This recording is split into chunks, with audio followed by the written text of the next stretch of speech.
कन्हैयालाल अपने दफ्तर के हमजोलियों और मित्रों से 2-3 बरस बड़ा ही था, परंतु उसका ब्याह उन लोगों के बाद हुआ। उसके बहुत अनुरोध करने पर भी साहब ने उसे ब्याह के लिए सप्ताह भर से अधिक छुट्टी न दी। लौटा तो उसके अंतरंग मित्रों ने भी वही प्रश्न पूछे जो प्रायः ऐसे अवसर पर दूसरों से पूछे जाते हैं, और वही सुझाव दिए जो अनुभवी लोग नवविवाहितों को दिया करते हैं। हेमराज को कन्हैयालाल समझदार मानता था। हेमराज ने समझाया कि बहू को प्यार तो करना चाहिए, पर उसे बिगाड़ देना या सिर चढ़ा लेना ठीक नहीं है। औरत सरकश हो जाती है तो आदमी को उम्र भर जोरू का गुलाम बने रहना पड़ता है। उसकी जरूरतें पूरी करो, पर रखो अपने काबू में। मारपीट बुरी बात है, पर यह भी नहीं कि औरत को मर्द का डर न रहे। डर उसे जरूर रहना चाहिए। मारो नहीं तो कम से कम गुर्रा तो जरूर दो। 3 बात उसकी मानो तो एक में ना भी कर दो। यह न समझ ले कि जो भी चाहे करा सकती है। उसे तुम्हारी खुशी नाराजगी की परवाह ही ना रहे। कहीं हमारे साहब जैसा हाल न हो जाए। मैं तो देखकर हैरान हो गया। एम्पोरियम से कुछ चीजें लेने के लिए जा रहे थे तो घरवाली को पुकार कर पैसे मांगे। बीवी ने कह दिया कि कालीन इस महीने रहने दो, अगले महीने ले लेंगे। तो भीगी बिल्ली की तरह बोले, अच्छा, अब मर्द को रुपया पैसा तो अपने पास ही रखना चाहिए ना। मालिक तो आखिर मर्द ही है। कन्हैया के विवाह के समय नक्षत्रों का योग कुछ ऐसा था कि ससुराल वाले लड़की की विदाई कराने के लिए तैयार न हुए।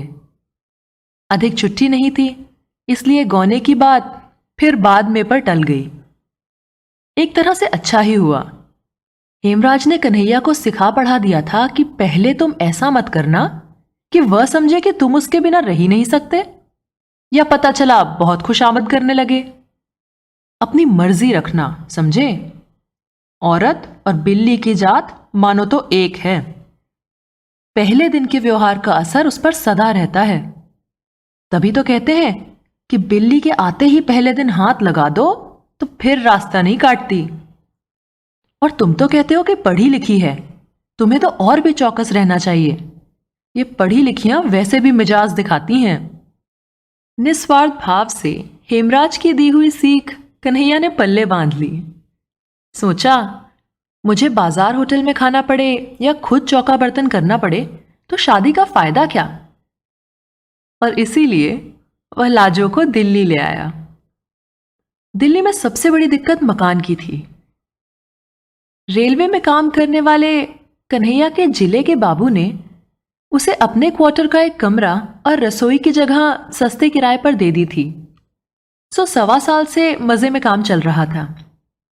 लाजो अलीगढ़ में 8वीं जमात तक पढ़ी थी।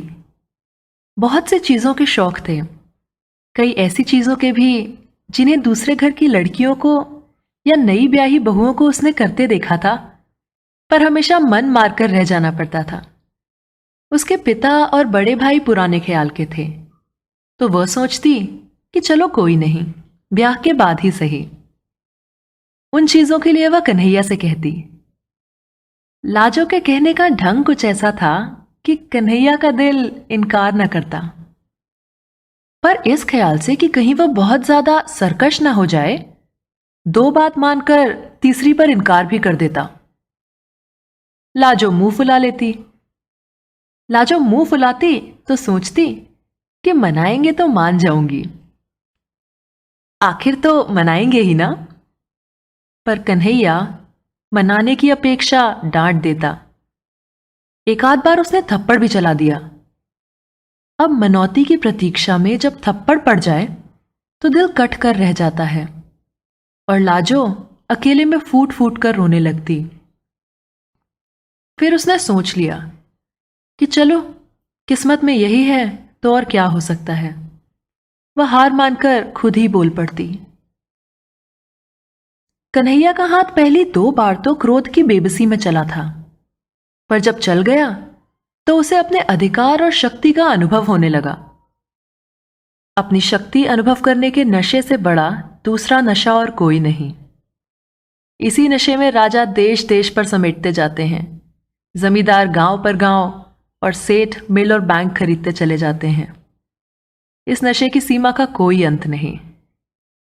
यह चस्का पड़ा तो कन्हैया के हाथ उतना क्रोध आने की प्रतीक्षा किए बिना भी चल जाते।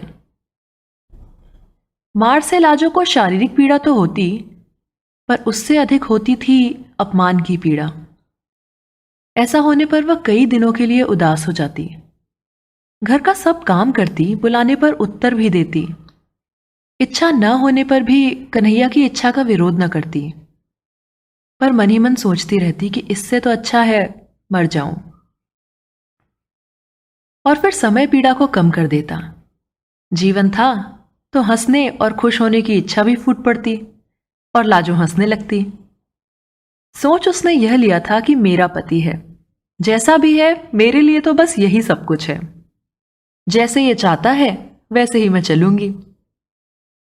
लाजो के सब तरह से अधीन हो जाने पर भी कन्हैया की तेजी बढ़ती ही जा रही थी। वह जितनी अधिक बेपरवाही और स्वच्छंदता लाजो के प्रति दिखा सकता, अपने मन में उसे उतना ही अधिक अपनी समझने और प्यार का संतोष पाता। क्वार के अंत में पड़ोस की स्त्रियां करवा चौथ के व्रत की बात करने लगी। एक दूसरे को बता रही थी कि उनके मायके से करवे में क्या क्या आया। पहले बरस लाजो का भाई आकर करवा दे गया। इस बरस भी वह प्रतीक्षा में थी। जिनके मायके शहर से दूर थे, उनके यहां मायके से रुपए आ गए थे। कन्हैया अपनी चिट्ठी पत्री दफ्तर के पते पर ही मंगाता था। दफ्तर से आकर उसने बताया कि तुम्हारे भाई ने करवे के 2 रुपए भेजे हैं। करवे के रुपए आ जाने से ही लाजो को संतोष हो गया। सोचा कि भैया इतनी दूर कैसे आते। कन्हैया दफ्तर जा रहा था तो उसने अभिमान से गर्दन कंधे पर टेढ़ी करके बड़े लाड़ से याद दिलाया, हमारे लिए सरगी में क्या क्या लाओगे। और लाजो ने ऐसे अवसर पर लाई जाने वाली वो तमाम चीजें उसे याद दिला दी। वो पड़ोस में जाकर कह भी आई कि उसने भी सरगी का सामान मंगाया है। करवा चौथ का व्रत भला कौन हिंदू स्त्री नहीं करती। जन्म जन्म यही पति मिले, इसलिए दूसरे व्रतों की परवाह न करने वाली पढ़ी लिखी स्त्रियां भी इस व्रत की उपेक्षा नहीं करती। अवसर की बात, उस दिन कन्हैया लंच की छुट्टी में साथियों के साथ कुछ ऐसे काबू में आया कि 3.25 रुपए खर्च हो गए। वह लाजो का बताया सरगी का सामान घर ही न ला सका। कन्हैया खाली हाथ लौटा तो लाजो का मन बुझ गया। उसने गम खाना सीखकर रूठना छोड़ दिया था, परंतु उस सांझ उसका मुंह लटक गया। आंसू पोंछ लिए और बिना बोले चौके बर्तन के काम में लग गई। रात के भोजन के समय कन्हैया ने देखा कि लाजो मुंह सुजाए है, बोल नहीं रही है।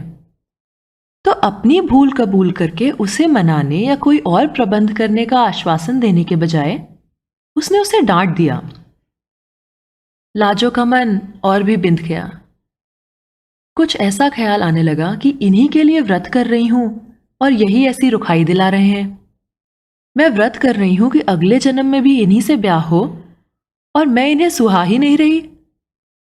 अपनी उपेक्षा और निरादर से रोना भी आ गया।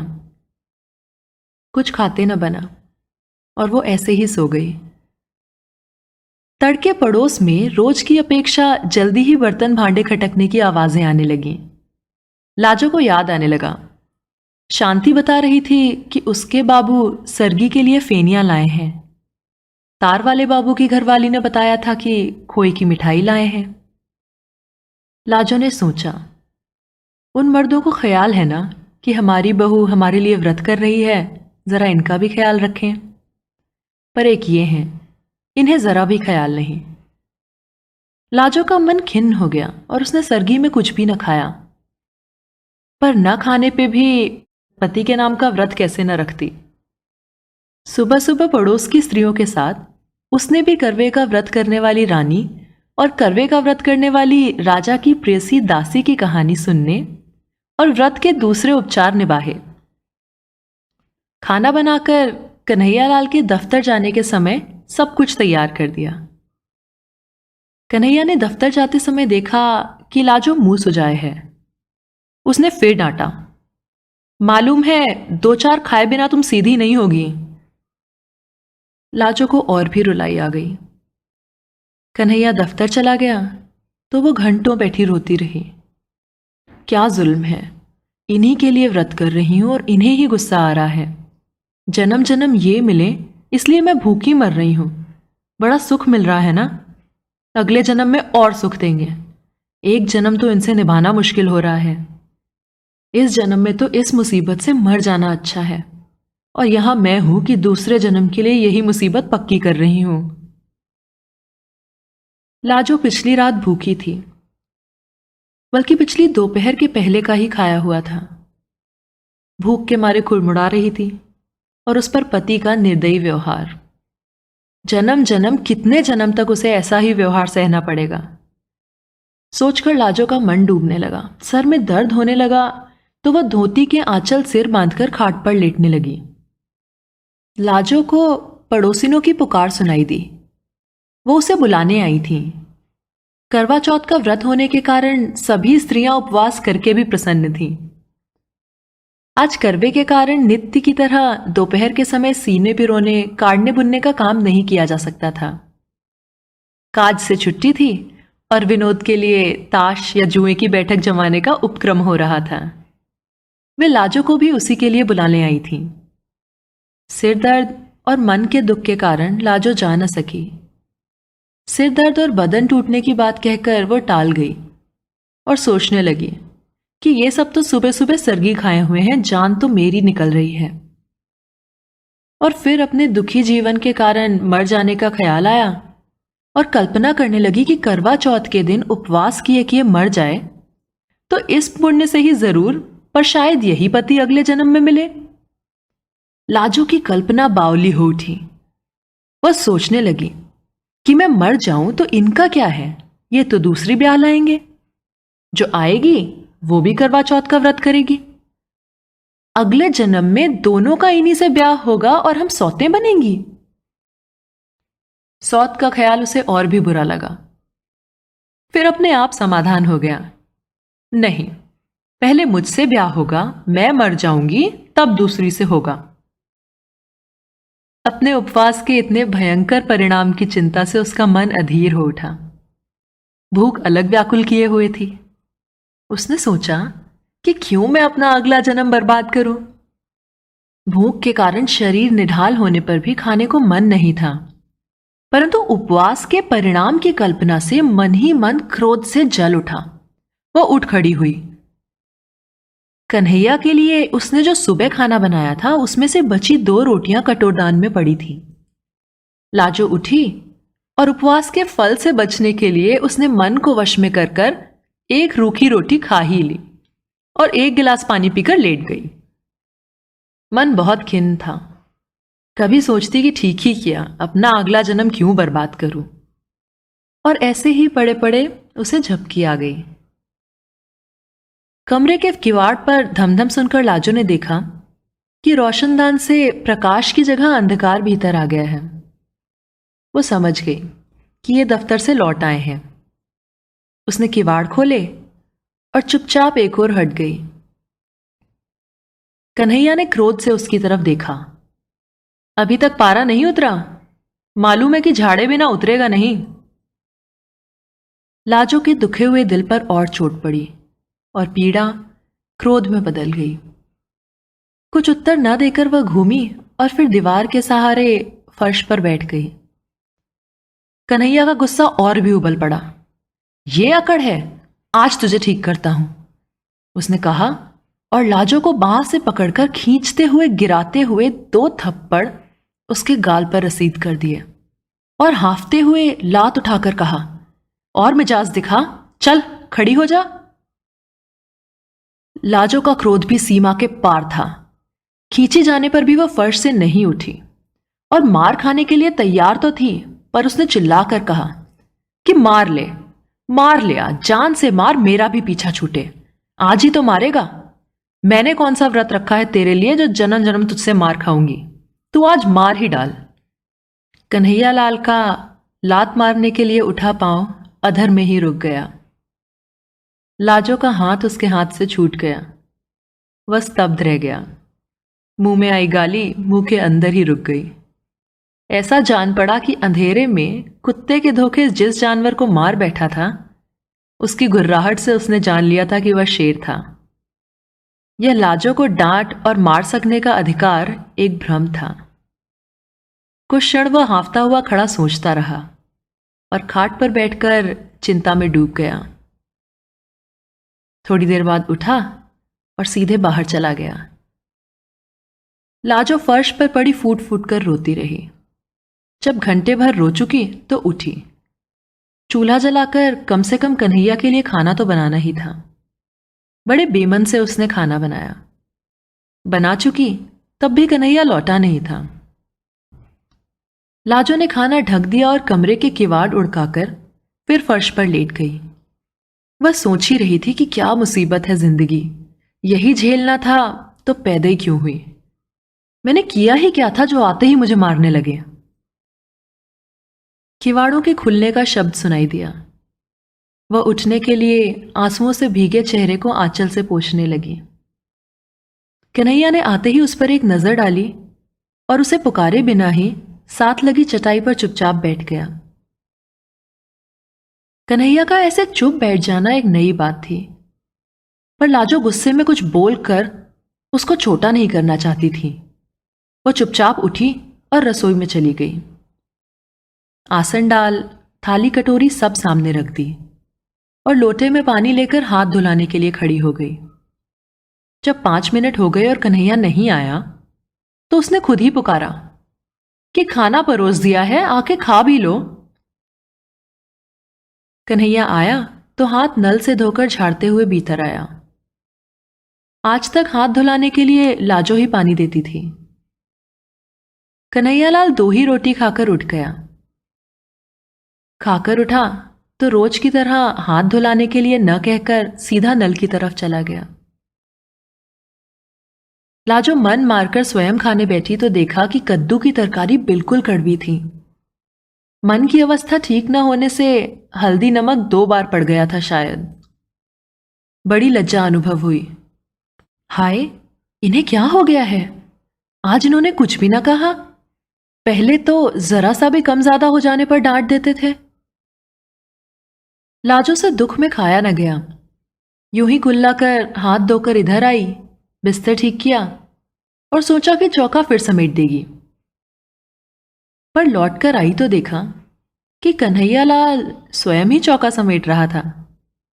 जिस दिन से वह इस घर में आई थी आज तक ऐसा कभी ना हुआ था।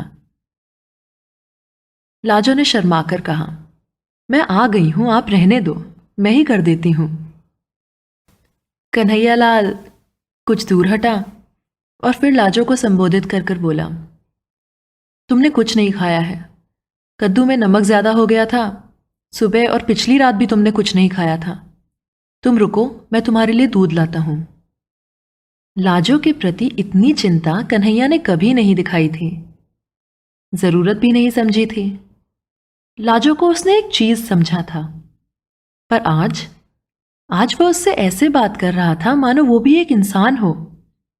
उसका भी ख्याल किया जाना चाहिए। लाजो को शर्म तो आ रही थी पर बड़ा अच्छा लग रहा था। उसी रात से कन्हैया के व्यवहार में एक नरमी सी आ गई। कड़े बोल की बात तो क्या, बल्कि हर बात में एक झिझक सी रहने लगी, मानो लाजो के किसी बात का बुरा मान जाने से या नाराज होने की कोई आशंका हो। कोई काम अधूरा देखता तो स्वयं करने लगता। लाजो को बुखार आ गया तो उसने उसे चौके के समीप भी ना जाने दिया। बर्तन भी खुद ही साफ किए। कई दिन तो लाजो को बड़ी शर्म महसूस हुई, पर फिर पति पर और प्यार आने लगा। जहां तक बन पड़ता घर का काम उसे नहीं करने देती। अरे आप हटो, ये काम करते हुए मर्द अच्छे नहीं लगते। उन लोगों का जीवन कुछ दूसरी तरह का हो गया था। लाजो खाने के लिए पुकारती तो कन्हैया जिद करता, तुम सब बना लो, फिर एक साथ बैठकर खाएंगे। कन्हैया पहले कोई पत्रिका या पुस्तक लाता था तो अकेले मन ही मन पढ़ा करता, पर अब लाजो को पढ़कर सुनाता या वो उससे सुनता। और यह भी पूछ लेता कि तुम्हें नींद तो नहीं आ रही ना। साल बीतते मालूम न हुआ और करवा चौथ का व्रत एक बार फिर आ गया। जाने क्यों लाजो के भाई का मनी ऑर्डर इस बार ना पहुंचा। करवा चौथ के पहले दिन कन्हैया दफ्तर जा रहा था। लाजो ने खिन्नता और लज्जा से कहा, भैया करवा भेजना शायद भूल गए हैं। कन्हैया ने सांत्वना के स्वर में बोला, अरे तो क्या हुआ, उन्होंने जरूर भेजा होगा। डाक खाने वालों का आजकल बड़ा बुरा हाल है। शायद आज या कल या 2 दिन बाद आए। डाक खाने वाले आजकल मनी ऑर्डर के 15-15 दिन लगवा देते हैं। अच्छा सुनो, तुम व्रत उपवास के चक्कर में मत पड़ना, तबीयत खराब हो जाती है तुम्हारी। यूं कुछ मंगाना ही है तो बता दो, लेते आएंगे, पर यह व्रत उपवास इन सब का ढकोसला मत करना। वाह, ये कैसे हो सकता है? हम तो जरूर रखेंगे व्रत। भैया ने करवा ना भेजा ना सही, बात तो व्रत की है, करवे की थोड़ी। लाजो ने बेपरवाही से कहा।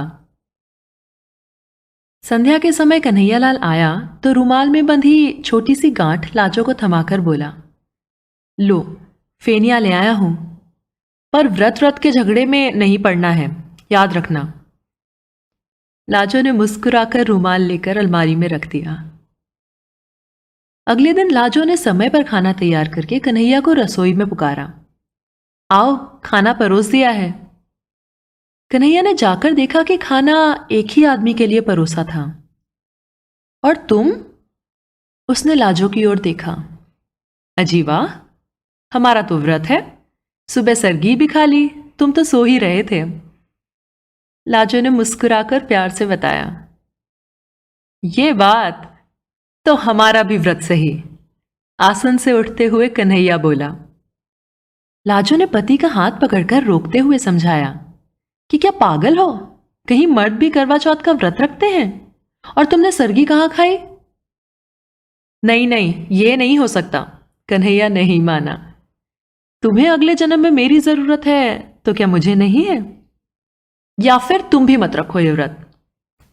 लाजो पति की ओर कातर आंखों से देखती हार मान गई। पति के बिना कुछ खाए पिए दफ्तर जाने पर उसका हृदय आज खुशी से फूला नहीं समा रहा था।